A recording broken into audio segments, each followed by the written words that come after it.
Question 1. Hyperacute transplant rejection. A 45-year-old man undergoes kidney transplantation after being diagnosed with end-stage renal disease due to chronic hypertension. Within minutes of the transplant, the kidney turns pale and non-functional. On histopathology, there is widespread thrombosis in the graft's vasculature with fibrinoid necrosis. Which of the following is the underlying mechanism of this transplant complication? A. Activation of T lymphocytes against donor MHC class II antigens. B. Recipient antibodies against donor ABO antigens. C. Pre-existing recipient antibodies against donor antigens. D. Delayed type hypersensitivity reaction.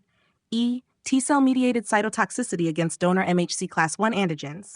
Correct answer. C.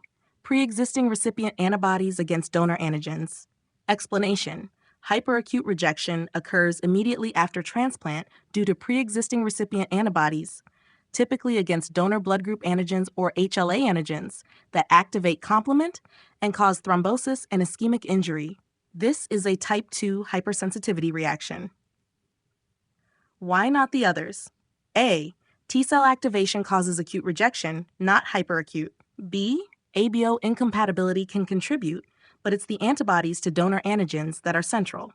D. Delayed type hypersensitivity, type 4, is related to acute or chronic rejection, not hyperacute. E. T-cell mediated cytotoxicity occurs in acute rejection, not in hyperacute rejection. Question 2. Hyperacute rejection pathophysiology.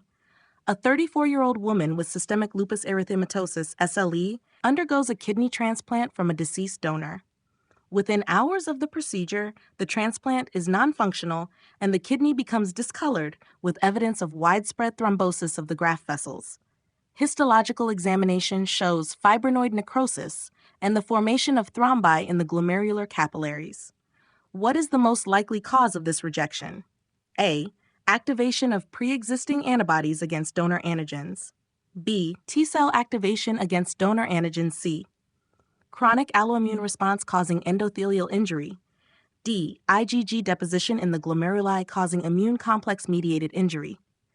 E. Insufficient immunosuppression leading to graft rejection. Correct answer. Activation of pre-existing antibodies against donor antigens. Explanation. This scenario is consistent with hyperacute rejection, which occurs due to pre-existing recipient antibodies reacting to donor antigens, typically HLA or ABO antigens, leading to complement activation, widespread thrombosis, and ischemic injury to the transplanted organ.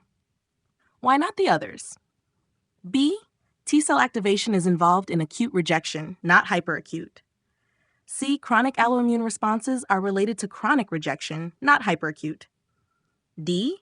IgG deposition would be involved in immune complex-mediated glomerulonephritis, but hyperacute rejection is antibody-mediated without immune complex deposition. Insufficient immunosuppression leads to acute or chronic rejection, not hyperacute rejection, which occurs immediately after transplant.